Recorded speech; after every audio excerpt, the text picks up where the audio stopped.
Assange works for the people, now we need to save him. Julian Assange has been silenced again, and the timing is most suspicious. With the Cambridge Analytica story dominating the news, it seems some powerful people have reasons to keep the brave WikiLeaks boss quiet right now. Ecuador is a small country, and one can only imagine the brutal behind-the-scenes pressure exerted on it by Western powers to increase the isolation of Julian Assange from the public space. Now, his internet access has been cut off and many of his visitors are refused access, thus rendering a slow social death to a person who's spent almost 6 years confined to an apartment at the Ecuadorian embassy in London.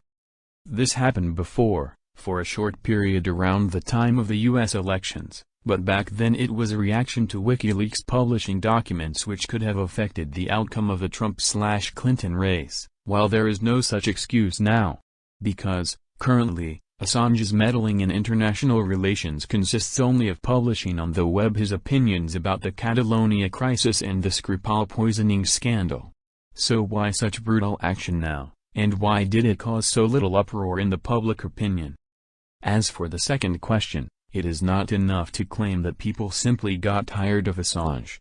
Rather, a key role has been played by the long and well-orchestrated slow campaign of character assassination which reached the lowest level imaginable 2 months ago with the unverified rumors alleging how the Ecuadorians want to get rid of him because of his bad smell and dirty clothes.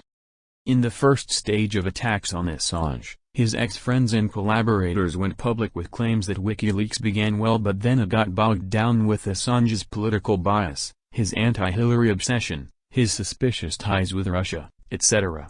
This was followed by more direct personal defamation. For instance, he is paranoid and arrogant, obsessed by power and control.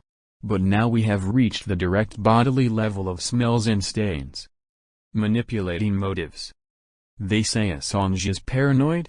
How could anyone who lives permanently in a flat which is bugged from above and below, a victim of constant surveillance organized by secret services, not be? As for him being a megalomaniac? When the, now ex-head of the CIA says your arrest is his priority, does this not imply that you are a big threat to some, at least? And the trope where Assange behaves like the head of a spy organization? But WikiLeaks is a spy organization, although one that serves the people, keeping them informed on what goes on behind the scenes. Yet, they say Assange is a refugee from justice, hiding in the Ecuadorian embassy to escape judgment. But what kind of justice is this which threatens to have him arrested when the case has already been dropped? So let's move to the big question, why now? I think one name explains it all, Cambridge Analytica, a name which stands for all Assange is about, for what he fights against, the disclosure of the link between the great private corporations and government agencies. Remember what a big topic and obsession the Russian meddling in the US elections was. Now we know it was not Russian hackers, with Assange, who nudged the people towards Trump, but instead the West's own data processing agencies which joined forces with political forces. This doesn't mean that Russia and its allies are innocent. They probably did try to influence the outcome in the same way that the US does in other countries, only in this case, it is labeled democracy promotion. But it means the big bad wolf who distorts our democracy is not in the Kremlin, but walking around the West itself, and this is what Assange was claiming all along. Covert rule.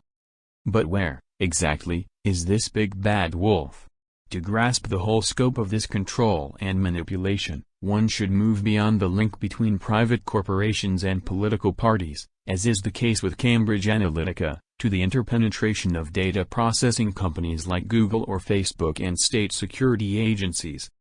We shouldn't be shocked at China but at ourselves who accept the same regulation while believing that we retain our full freedom and that media just helps us to realize our goals, while in China people are fully aware that they are regulated.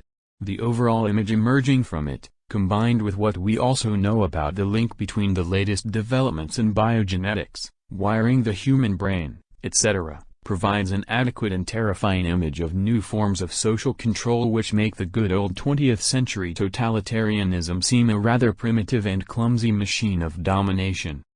The biggest achievement of the new cognitive military complex is that direct and obvious oppression is no longer necessary. Individuals are much better controlled and nudged in the desired direction when they continue to experience themselves as free and autonomous agents of their own lives. And this is another key lesson of WikiLeaks: our lack of freedom is most dangerous when it is experienced as the very manifestation of our freedom.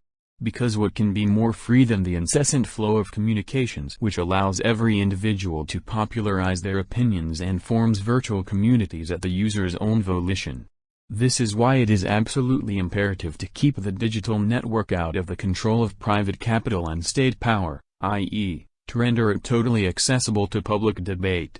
Assange was right in his strangely ignored key book on Google, When Google Met WikiLeaks, 2014, in his understanding of how our lives are regulated today, and how this regulation is experienced as our freedom. Meaning, we have to focus on the shadowy relation between private corporations which control our commons and secret state agencies. People power. Now we can see why Assange has to be silenced at exactly this moment when the topic of Cambridge Analytica is everywhere in our mainstream media. At a time when all the effort of those in power goes into reducing it to a particular misuse by some private corporations and political parties, but where is the state itself and the half-invisible apparatuses of the so-called deep state? No wonder that The Guardian, which extensively reports on the Cambridge Analytica scandal, recently published a disgusting attack on Assange as a megalomaniac and fugitive from justice.